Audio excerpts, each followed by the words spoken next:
So today's unboxing is going to be this. I've never done anything with fabric, so I'm hoping it goes easy on me. So I'm going to put this down onto the desk, flip my camera over so that you can see me actually unbox. Let's get it open. So this is the kit by Esdee. It's a fabric Lino printing kit that I purchased from Amazon. So inside the box you get 2 blades, a handle, fabric paint, a tray, a Brayer and 3 Lino sheets and a set of instructions. All the contents are listed here. It says it's specially designed for fabric. On the other side just some nice cute little designs. Let's open the box.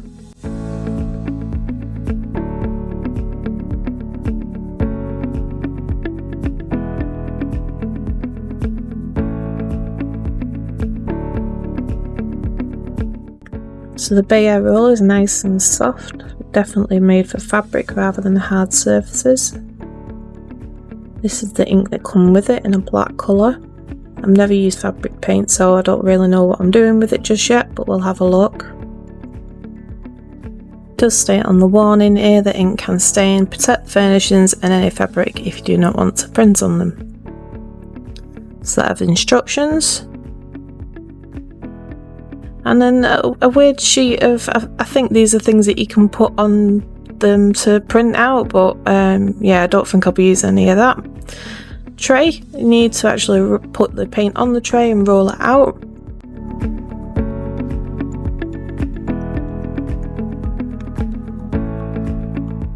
And then the actual Lino blocks. This first time I'm actually opening and feeling what they're like. There's a bit of foam on the top, not really sure what that's for. And then you've got 3 different sizes. These feel like erasers that you use but in sheet form. So I suppose you could actually use, you know, rubbers that you can purchase really cheap to do the same type of thing. So this is the handle that you get. You basically unscrew the top, I think that's called a ferrule, something like that. With this set you get 2 blades. I do know they actually do a lot more blades for this set because I was looking in Hobbycraft and in the range and they did have other kits. It just worked out that this one was a better one to start off with. So to attach these after everything's fallen off my table, you basically just slide the one end in that's not got the blade on into the sort of semicircle holder. I did this quite wrong at the beginning. This is me struggling figuring out how to sort it out, but basically you put the metal on first, then you put the blade on, which I'll show you in a minute, but this is just me struggling. So metal on first, loosely tighten it, put the end in, and then it actually gets tighter so it doesn't come loose.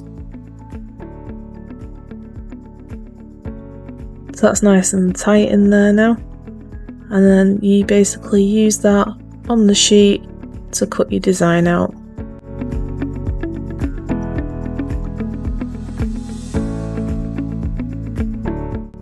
So there's a wider one for the main bulk of carving, and then like a very small V-shaped blade to do your intricate bits and pieces around the actual design. I'm going to be using a craft knife as well with this, I think, because yeah, I think it'll just give us a few more options. The instruction book's nice and colourful, really easy to read. Got a lot of information on how to actually use the kit. The only thing that I couldn't find in there is which side you're actually supposed to use, because it's sort of like a smooth side and then like a rough side on the other side. I figured out on the smooth side is basically the one that you use. So you put some of the fabric paint out, you roll it around onto the tray, you dip your design into the ink and then transfer it onto the fabric. I'm going to be carving out some designs and then trying to do that on paper rather than the actual fabric just to start off with. On the back of the instruction book, it does show the primary colours and obviously the black that you get in with it as well. So that's the unboxing. Next video I will be doing this design. Stay tuned for part 2. Have a great day, guys.